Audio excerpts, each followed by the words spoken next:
Hello mates, welcome to the newest episodes of Copite Strikes.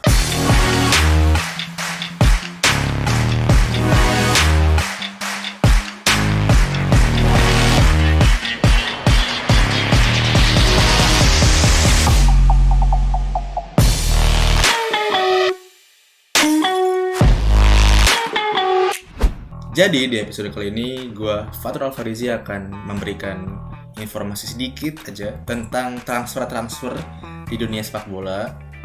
Walaupun sekarang ini masih belum masa transfer ya, cuma ada beberapa yang udah ada deal, udah resmi, bukan cuma rumor-rumor, apalagi kalau sumber dari kayak Indi Kaila atau dari sumber-sumber yang nggak jelas. Nah itu nggak, ini udah resmi dari klubnya, udah official announce. Yang pertama pengen gue sebutin adalah Timo Werner. Kenapa Timo Werner? Karena ya ini cukup menjadi perdebatan. Pertama kali kan sekitar setahun lalu udah deket banget dikaitkan dengan yang namanya Bayern Munchen.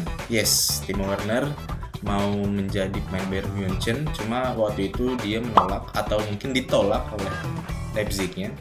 Dan tahun ini di awal tahun sampai pertengahan tahun saat pandemi COVID-19 rumornya cukup kencang waktu Werner mau dibeli oleh Liverpool karena kedekatan Klopp sama Timo Werner ini sampai pernah video call bareng kayaknya ya. Sama-sama orang Jerman sih ya. Cuma ternyata pas awal atau pertengahan bulan Juni kemarin, ternyata Werner ini udah deal dari Leipzig ke Chelsea. Dan katanya sih diproyeksikan bukan sebagai penggantinya Tammy Abraham, tapi pengen dibikin tandemannya Tammy Abraham, atau bakal dijadiin trio bareng Hakim Ziyech yang bisa taruh di kanan. Nah itu sih yang bakal sudah dari Chelsea. Tapi yang cukup menjadi perhatian adalah Kai Havertz.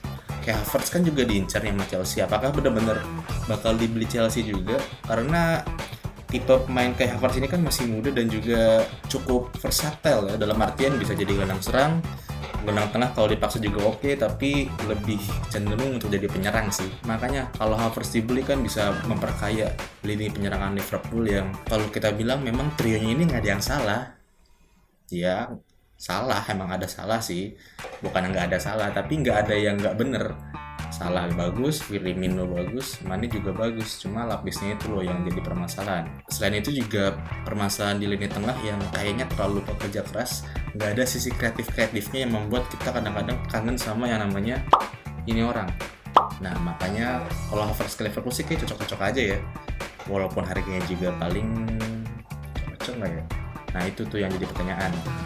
Kalau Havertz ke Liverpool cocok banget sih, apalagi kan kita udah lama nggak punya pemain Jerman ya, setelah ada yang kayak gini nih kalau lo ingat. Nah itu sih yang bikin gue penasaran apakah bisa Havertz dibeli sama Liverpool di musim depan.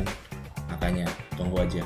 Setelah itu ada juga kabar terbaru bahwa ada swap deal antara Juventus dengan Barcelona. Juventus yang punya Miralem Pjanic dan Barcelona yang punya Arthur, itu barter. Jadi Juventus nanti dapat Arthur, Barcelona dapat Pjanic. Secara usia sih beda jauh ya. Arthur masih bisa kita terbilang muda lah, di bawah 25 tahun. Sementara Pjanic udah masa-masnya. Yang jadi masalah kan Pjanic ini di permainannya Massimiliano Allegri kan cocok-cocok aja ya jadi gelandang bertahan atau gelandang tengah. Tapi ketika Sarri masuk itu kan jadi permasalahan ya.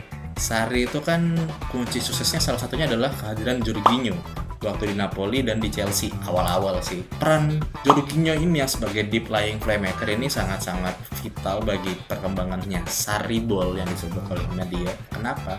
Karena dalam permainannya ini Jorginho ini menjadi penyuplai bola pertama dari pembangunan serangan yang dilakukan oleh tim asuhan Maurizio Sarri.